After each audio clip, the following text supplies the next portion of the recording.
Hello dear friends. जो class 10th के लिए गणित के जितने भी ऑब्जेक्टिव सवाल चैप्टर नंबर 1 से बोर्ड में अभी तक पूछे गए हैं या और नेक्स्ट 2027 में आने की संभावना, उन सारे क्वेश्चंस को देखते हैं। तो एक एक करके क्वेश्चन को ध्यान से देखिएगा और वीडियो को पूरा देखिएगा। अगर आपको वीडियो पसंद आया तो लाइक शेयर एंड सब्सक्राइब जरूर करिएगा। तो चलिए शुरू करते हैं। सबसे पहला क्वेश्चन है कि पाई एक कैसी संख्या है। तो ऑप्शन है, सबसे पहला परिमेय संख्या है, प्राकृत संख्या, अपरिमेय संख्या और पूर्ण संख्या। तो पहला चैप्टर जो वास्तविक संख्या चैप्टर है उसके अंदर आप पढ़े होंगे कि पाई जो है, पाई एक प्रकार का क्या है, तो पाई है एक प्रकार का अपरिमेय संख्या। तो पाई कैसी संख्या हो गई, अपरिमेय संख्या। तो यानी ऑप्शन नंबर सी सही है आपका। आगे चलते हैं नेक्स्ट क्वेश्चन पे। क्वेश्चन है √2 एक कैसी संख्या है। देखिए, वास्तविक संख्या दो प्रकार का होता है। एक होता है परिमेय, एक को कहते हैं परिमेय, और दूसरा होता है अपरिमेय, दूसरा को कहते हैं अपरिमेय संख्या। तो परिमेय किसको कहते हैं? परिमेय के अंदर दो प्रकार की संख्याएं आती है, एक को शांत और दूसरा अशांत। अशांत, अशांत भी दो तरीके के, एक आवर्ती और दूसरा अनावर्ती।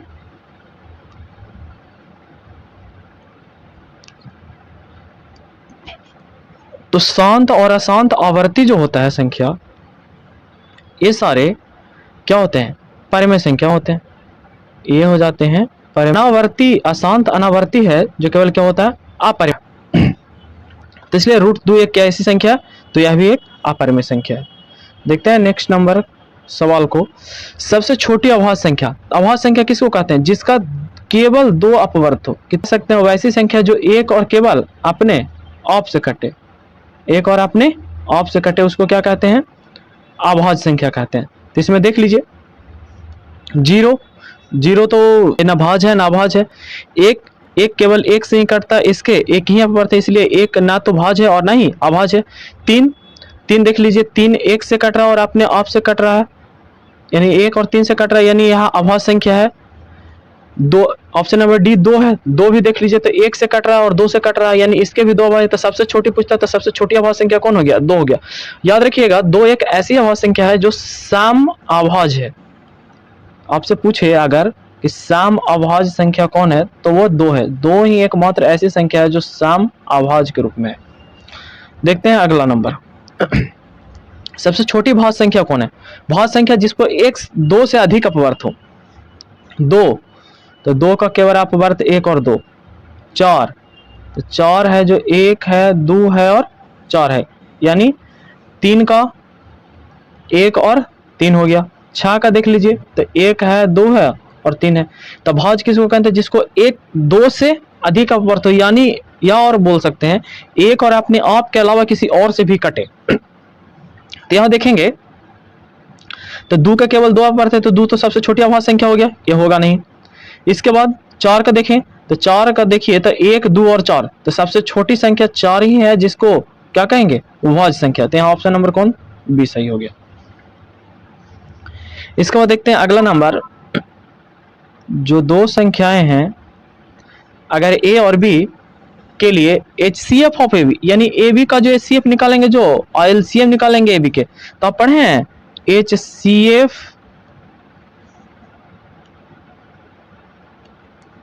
HCF गुना LCM बराबर क्या पढ़े आप?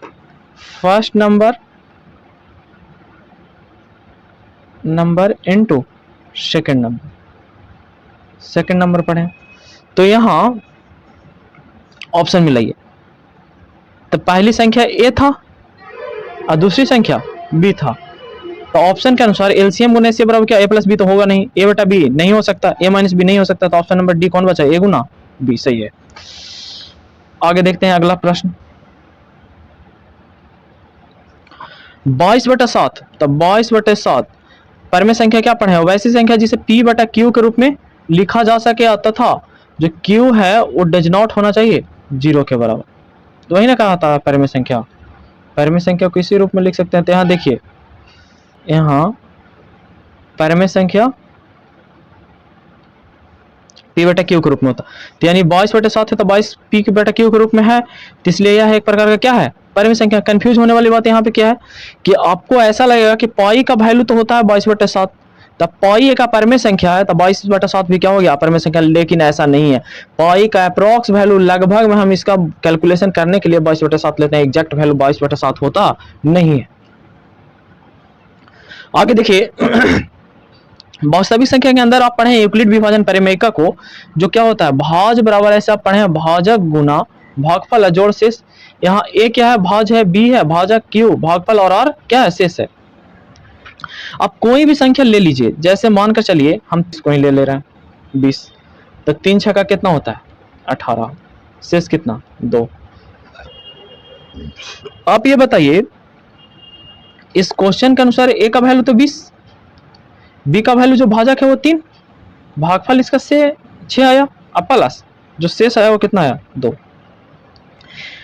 तो भाजक जिससे भाग लगता है उससे शेषफल हमेशा कम रहेगा, हमेशा कम रहेगा, उसके कभी बराबर नहीं हो सकता। यानी कि इस प्रश्न के अनुसार अगर r का वैल्यू जो होना चाहिए, जो r होना चाहिए वो b से क्या होना चाहिए, कम होना चाहिए, b से छोटा होना चाहिए।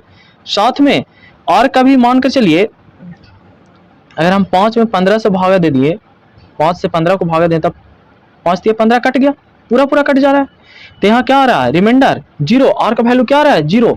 तो r किसके बराबर हो सकता है, एक 0 के बराबर हो सकता है, या तो 0 से बड़ा कुछ बच जाएगा, तो 0 से बड़ा होगा नहीं। जैसे इस कंडीशन में देखिए 0 से नहीं पूरा पूरा कटा, तो कुछ तो शेष बच गया ना, तो यानी जो r होगा वो किस रूप में होता है, 0 से बड़ा और या तो 0 के बराबर और b से छोटा। तो ऐसा ऑप्शन देखिए इसमें तो है नहीं, यहाँ क्या कर रहा है, r है जो 0 से बड़ा b से छोटा, बराबर की बात कर रहा नहीं है। यहाँ r देखिए 0 के बराबर है, b के बराबर हो नहीं सकता। इस ऑप्शन में देखिए ये r जो है 0 से बड़ा है और 0 के बराबर है और b से छोटा है, तो ऑप्शन नंबर कौन सा सही है, सी ऑप्शन नंबर सही है आपका। चलिए नेक्स्ट नंबर को देखते हैं। अभी बहुत सारे प्रश्न हैं, सारे हम उन्हीं क्वेश्चंस को करा रहे हैं जो आपको या तो पीछे एग्जाम में आ चुका है, कोई ना कोई साल में ये पूछ चुका है, जिस साल पूछा है उस साल का हम नाम भी दे चुके हैं, किस ईयर में पूछा, कौन सा शिफ्ट में पूछा, और आगे कितना आने की संभावना उसको भी हम दे दिए हैं। देखिए कहता है 6/15 का दशमलव प्रसार कैसा होता है। दशमलव प्रसार अब देखिए, यदि किसी संख्या का हर का अभाज्य गुणनखंड 2 या 5 के रूप में है तो वह कैसा होगा, शांत होगा। अगर 2 या 5 के अलावा को 2 या 5 उसमें नहीं शामिल, तो वह उसका दशमलव प्रसार कैसा होगा, अशांत होगा, आवर्ती होगा, रैकरिंग वाले होंगे। देखिए यहाँ संख्या 6/15, 15 का अगर आप गुणनखंड आवाज गुणन करेंगे तो 3 और गुना में कुछ 5 इधर में आ गया, इसलिए संख्या का जो दशमलव प्रसार कैसा होगा, शांत होगा। आगे देखते हैं, थोड़ा जल्दी जल्दी करते हैं प्रश्न को। अब यहाँ देखिए संख्या √2 प्लस √3 इंटू √2 माइनस √3। आप पढ़े हैं फॉर्मूला एक, a plus b into a minus b बराबर क्या होता है, a स्क्वायर माइनस b का स्क्वायर होता है। यहाँ अगर हम √2 को a मान लिया, √3 को b मान लेते, a plus b into a minus b पर है, तो इसको लिख सकते हैं √2 का स्क्वायर और माइनस √3 का स्क्वायर लिख सकते हैं। तो रूट से स्क्वायर क्या हो गया, खत्म हो गया, यहाँ से ये खत्म हो गया, तो यहाँ 2 - 3 बचा, तो 2 - 3 और क्या बच गया, -1 तक। अब -1 कैसी संख्या, अपरिमेय संख्या है, बिल्कुल नहीं। प्राकृतिक संख्या नहीं हो सकता, भिन्न है, नहीं है, तो कौन सा है, परिमेय संख्या, ऑप्शन नंबर डी सही है। प्रश्न का था 0.33 ... यानी 3 मतलब एक ही संख्या क्या हो रहा है, पुनरावृत्ति हो रही है, यानी इसको हम लिख सकते हैं 0.3 क्या ऊपर रैकरिंग। इसको दशमलव में बदलना होता है तो क्या करते हैं, जिस संख्या के ऊपर रैकरिंग होता है उसको ऊपर लिखते हैं, और जितने अंक पर रैकरिंग होता है उतना 9 को हम नीचे लेकर के आते हैं। तो 3 से 9 3 बराबर कट के कितना आ गया, 1/3, ऑप्शन नंबर ए सही है। देखते हैं आगे, 144 का अभाज्य गुणनखंड में 2 का घातांक कितना है, तो 144 का अभाज्य गुणनखंड करिए 144 44, 2 से 72, 2 से 36, 2 से 18, 2 से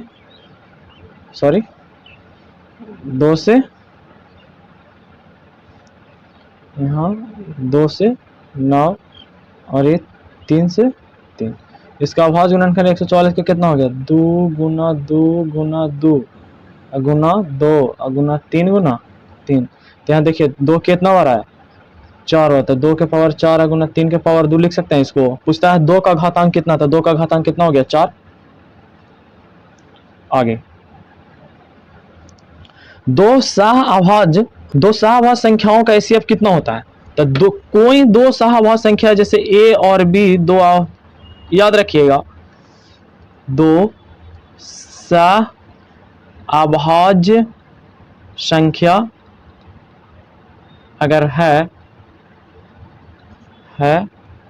तो एचसीएफ बराबर क्या होगा? हमेशा एचसीएफ 1 के बराबर होता है। तो दो सहअभाज्य संख्याओं का एचसीएफ कितना होता है? 1 होता है। प्रश्न नंबर अगला देखते हैं। एक परिमेय और एक अपरिमेय संख्या का योगफल हमेशा एक, कोई परिमेय लीजिए जैसे 4 ले लिए प्लस एक अपरिमेय √5, तो कोई एक परिमेय और अपरिमेय संख्याओं का योगफल हमेशा अपरिमेय होता है। क्या होता है? हमेशा अपरिमेय होता है। या एक परिमेय और एक अपरिमेय संख्या का जो घटाव भी होता है वो कैसा होता है? अपरिमेय संख्या होता है। तो यहाँ कहता है एक परिमेय और एक अपरिमेय संख्या का योगफल हमेशा कैसा होगा? तो एक अपरिमेय होगा। संख्या 5 माइनस √3 कैसा नंबर है? अभी बता रहे थे कि 5 क्या है? परिमेय और √3 है अपरिमेय, तो इसका घटाया गया है तो कैसी संख्या हो जाएगी? अपरिमेय संख्या। दो लगातार प्राकृतिक संख्याओं का एचसीएफ कैसा होगा? कोई दो लगातार जैसे 4 ले लीजिए और 5 ले लीजिए, 4 और 5 के एचसीएफ निकालिए। 5 से 1 4, 1 4 बार, 4 से खत्म हो गया तो एचसीएफ कितना आ गया? 1 आया। तो कोई दो लगातार प्राकृतिक संख्याओं का एचसीएफ हमेशा 1 के बराबर होता है। दो लगातार सम संख्याओं का एचसीएफ क्या होता है? कोई दो लगातार सम संख्या लिखिए जैसे 12 लिखिए और 12 और 14 ले रहे हैं, तो 12 से 14 में दीजिए, निकालिए एचसीएफ। एक बार 12, 2 बचेगा, कट गया, 2 से 12 6 बार, तो एचसीएफ कितना हो गया? जो एचसीएफ बराबर हो गया वह 2 हो गया। कोई और मान के चलिए आपको लेने की इच्छा 6 और 10 ले रहे हैं, एक बार तब 6 बच गया, 4, 4 से 6 एक बार 4, 2 बचा, 4 2 4 क्या खत्म, फिर से एचसीएफ कितना आ गया? 2। तो हमेशा क्या होगा? दो सम लगातार संख्या रहेगी, उसका एचसीएफ हमेशा 2 के बराबर होगा। सबसे छोटी विषम अभाज्य संख्या कौन है? शुरू का वाला क्वेश्चन याद करिए। सबसे छोटी विषम, एक ना तो भाज्य है नहीं अभाज्य है, 2 सम अभाज्य है, सम अभाज्य, और 3 विषम अभाज्य। सबसे छोटी विषम अभाज्य तो कौन हो जाएगा? 3। आगे 1.23 यानी 2-3 पर कौन सी है? रैंकिंग है। हमने आपको क्या बताया? शुरू के एक क्वेश्चन याद है अगर आपको, तो परिमेय संख्या कौन कौन होता है?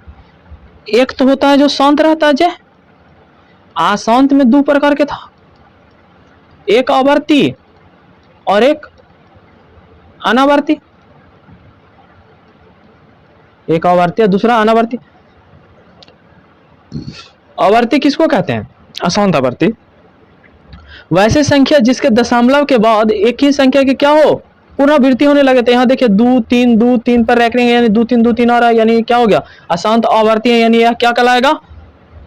परिमेय संख्या कहलाएगा। नेक्स्ट देखिए 17/8, 17/8 इसका हर का क्या निकालिए? अभाज्य गुणनखंड, तो 2 गुना 2 गुना 2 करो, 2 है यानी क्या होगा? शांत हो जाएगा। नेक्स्ट देखते हैं 29/343, 343 के अगर आप अभाज्य गुणनखंड निकाले, 343 के 300 तो लग नहीं रहा है, 200 तो लगेगा नहीं, 4 3 7, 7 3 10, 2 से भी नहीं लग रहा है, 3 से भी नहीं लग रहा है, 5 से लगेगा नहीं, 7 से लगा के देखते हैं, 7 से 7 चौके 28 से 6 या 3 यानी 7 से लग रहा है, तो 7 चौके 28 और 7 नमा 63, 7 से फिर 7, यानी इसका अभाज्य गुणनखंड क्या हो गया 7 गुना 7 के रूप में, यहाँ ना तो 2 है ना ही 5 है, तो यह क्या हो जाएगा अशांत आवर्ती। निम्न में से कौन है एक परमेय संख्या? √3 परमेय संख्या नहीं है, √5 भी परमेय संख्या नहीं है। यहाँ देखिए √16/25 है, इसका अगर रूट निकालेंगे तो 16 का 4 और 25 का 5, तो 4/5 क्या है परमेय संख्या, तो ऑप्शन नंबर 20 है। अब इसका एचसीएफ निकालने का था 2 के पावर 3 गुना 3, 2 के पावर 3 गुना 3 गुना 5 है, फिर है 2 के पावर 4 गुना 5 गुना 7।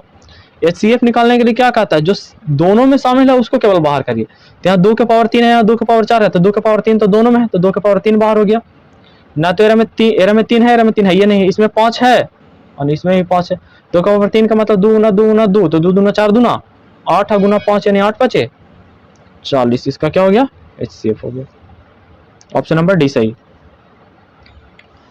निम्न में से कौन अपरमेय संख्या, अपरमेय संख्या को निकालना है, तो √4 का वैल्यू 2, √9 का वैल्यू 3, √16 का वैल्यू 4, लेकिन √8 का अगर निकालने जाएगा तो 2 √2, तो ये क्या है एक प्रकार का अपरमेय संख्या हो गया, तो ऑप्शन नंबर डी सही है। किसी पूर्णांक q के लिए एक सम पूर्णांक का रूप कैसा होता है? q मान के चले कोई पूर्णांक q है, अगर वो सम है यानी 2 से डिविजिबल होगा, तो 2 से डिविजिबल होगा मतलब 2 अगर गुणनफल में जरूर होगा, तो देख लीजिए 2 किसके गुणनफल में, तो q ये होगा नहीं 2q, देखिए 2 इसका 2 को 2 गुना q लिख सकते हैं ना, 2 के गुणनफल के रूप में है कि नहीं, तो ऑप्शन नंबर कौन सा सही बी। सी को देख लेते हैं, q + 1 है तो +1 करने का तो कोई होगा नहीं, जैसे हम कोई प्राकृतिक संख्या ले लिया, मान के चलिए पूर्णांक संख्या हम ले लेते हैं 4, अब प्लस और हम 1 कर देते हैं 5, ये 2 से विभाज्य होगा नहीं, सम नहीं है। आई 2q + 1 वही बात है, यह भी नहीं होगा, तो ऑप्शन नंबर कौन सही है बी।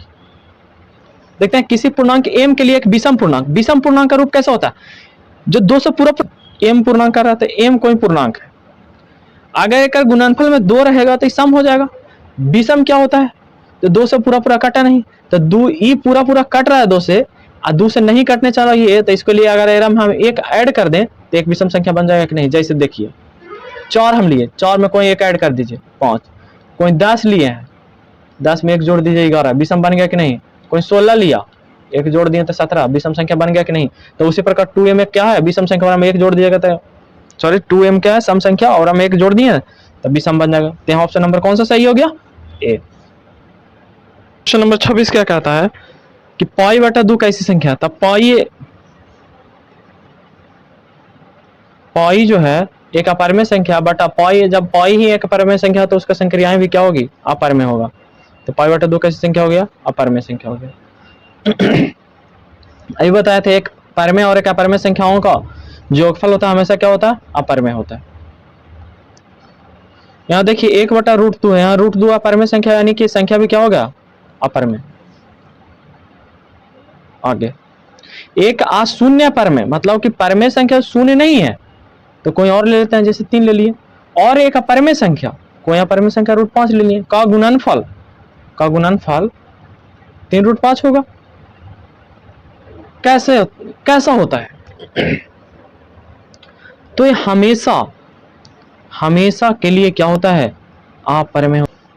शून्य क्या है, तो शून्य एक प्रकार के इसको p/q के रूप में लिख सकते हैं, कुछ नहीं तो बटा में इसको p/q के रूप में लिख लिया, q यहाँ डज नॉट इक्वल टू क्या है 0 है, तो ये क्या हो गया परिमेय हो गया, एक परिमेय संख्या। तो 0 1 क्या है परिमेय संख्या, तो परिमेय संख्या ऑप्शन नंबर सी सही है। अगला 8 के पावर 0 गुना 2 के पावर 0, आप पढ़े हैं 1 के पावर 0 बराबर क्या होता है 1, यदि किसी भी संख्या के पावर में अगर 0 है तो हमेशा किसके बराबर हो 1 होता है, तो 8 के पावर 0 है तो यह 1, 2 के पावर 0 है तो 1 गुना 1 बराबर क्या 1, तो पहला ऑप्शन 0, बी ऑप्शन क्या है 16, सी ऑप्शन है 1, तो सी ऑप्शन ही क्या हो गया सही हो गया। आगे 26 और 91 का एलसीएम, तो 26 का अभाज्य गुणनखंड अगर आप तोड़ने जाएं तो 26 का अभाज्य गुणनखंड तोड़िए 2 से लगेगा 13, तो हो गया 2 गुना 13। 91 का अगर आप अभाज्य गुणनखंड करें 2 से नहीं लगेगा, 9 1 10, 3 से भी नहीं लगेगा, 5 से भी नहीं लगेगा, तो 7 से लगा के देखते हैं 63 91, 7 से लग गया, तो 91 का कितना हो गया 7 गुना 13। HCF पूछ रहा है, तो HCF क्या होता है जो दोनों में शामिल है। तो 13 दोनों में शामिल है, यानी HCF कौन हो गया? ऑप्शन नंबर बी 13 सही। 26 और 91 का एलसीएम, देखिए पीछे वाला क्वेश्चन सही। तो इसका एलसीएम अगर हम यहाँ पे भी निकाल देते हैं, एलसीएम निकालने चले तो जो सबसे ज्यादा बड़ा है उसको लेंगे। तो 2 क्या बड़ा है? 1 बड़ा है। 7 भी 1 ही बड़ा है। 13 दोनों में आया 1 बार, तो 7 दूना 14। 14 गुना कर लीजिए आप, चौके 52 के 2 बाकी हैं 5, 13 5 18, कितना आ गया एलसीएम? 182। तो ऑप्शन नंबर अगला में देख लेते हैं कौन सा 182 है। 13 है, 23 66 है, 169 है, ऑप्शन नंबर डी 182। तो ऑप्शन नंबर कौन सही? डी। नेक्स्ट क्वेश्चन ये देखिए, 1.1 1 1 2 1 1 2 एक ही संख्या का पुनरावृत्ति हो रहा है? नहीं हो रहा है। तो क्या है? अशांत अनावर्ती है। तो अशांत अनावर्ती क्या होता है? अपरिमेय होता है। तो कैसी संख्या हो? ऑप्शन नंबर सी अपरिमेय संख्या। 156 का अभाज्य गुणनखंड में 3 का घात। तो 156 का अभाज्य गुणनखंड तोड़ लीजिए ना, क्या सोचने वाली बात है। तो 2 से तो लग जाएगा 7 8, 2 से 3 9, 3 से लगेगा कितना बार? 13 बार। अभाज्य गुणनखंड आता होगा निकालने आपको। तो 156 का अभाज्य गुणनखंड हो गया 2 गुना 2 गुना 3 गुना 13। तो 2 के पावर 2 गुना 3 के पावर 1 गुना 13 के पावर क्या है? 1 ही। तो 3 का घात कितना हो गया? 1। Option number D. सबसे छोटी पूर्ण संख्या, पूर्ण संख्या होल नंबर, होल नंबर पूर्ण संख्या। तो पूर्ण संख्या किसको कहते हैं? यदि गिनती की संख्या गिनती की संख्या में अगर शून्य को शामिल कर दिया जाए तो क्या बन जाता है? पूर्ण संख्या बन जाता है। तो पूर्ण संख्या सबसे छोटी कौन हो जाएगा? 0। Option number D. ए और बी सह संख्या है तो उनका एलसीएम, सह संख्याओं में कोई कॉमन फैक्टर होता नहीं है, इसका एलसीएम क्या हो जाएगा? जो आवाज संख्याएं होती है उसका गुणनफल। हैं ऑप्शन नंबर ए, और ए क्या है? ए इंटू बी, यानी ऑप्शन नंबर ए सही है। 2 अभाज्य संख्याओं का एलसीएम किसके बराबर होता है? तो 2 गो अभाज्य संख्या है बउआ, तो उसका एलसीएम हमेशा किसके होगा? जैसे 3 गुना 4 5 ले लीजिए ना, ये अभाज्य संख्या है दोनों। अभाज्य संख्या के कार्य कोई कॉमन फैक्टर निकलेगा नहीं? निकलेगा तो एलसीएम क्या होगा? 5 दिया 15, दोनों का गुणनफल हो जाएगा। तो उनका गुणनफल के बराबर होता है। ऑप्शन नंबर डी सही है। 15/1600 का दशमलव, ऐसे 1600 दिख रहा है, 1600 का अगर फैक्टर तोड़ेगा तो इसको 2 गुना 2 के रूप में केवल टूटेगा। तोड़ के देख लीजिए तो कैसे ही दिख रहा है, क्या है? इस शांत दशमलव प्रसार। यदि p एक अभाज्य संख्या तो रूट p कैसी संख्या होगा? जैसे p कोई 3 एगो अभाज्य संख्या होता है, इसका रूट करिए कैसा होगा? अपर में आ गया। तो कोई भी अभाज्य संख्या का रूट करेंगे तो वह कैसी संख्या होगी? अपर में होगा। पहला अपर में संख्या ऑप्शन बी है पूर्ण, सी है प्राकृत और डी है परमेय। तो कौन सा ऑप्शन? डी ऑप्शन नंबर सही है। 3.27 के ऊपर क्या है? रैंकिंग है। तो आपको बताएं कि जिसका हर का गुणनखंड 2 या 5 रहे तो वो होता है शांत। इसके अलावा जिसका ऊपर रैंकिंग रहे, यानी एक ही संख्या के जिसमें दशमलव के बाद संख्याओं का पुनरावृत्ति हो तो क्या कहलाता है? अशांत आवर्ती। अशांत आवर्ती क्या होता है? परमेय संख्या होता है। यहाँ देखिए 2 7 का पुनरावृत्ति हो रहे हैं, ऑप्शन नंबर सी परमेय संख्या क्या है? सही है। अगला कहता है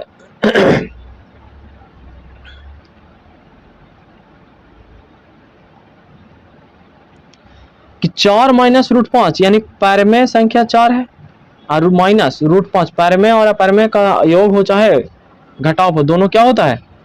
अपरमेय के बराबर होता है। तो ये क्या है? अपरमेय संख्या।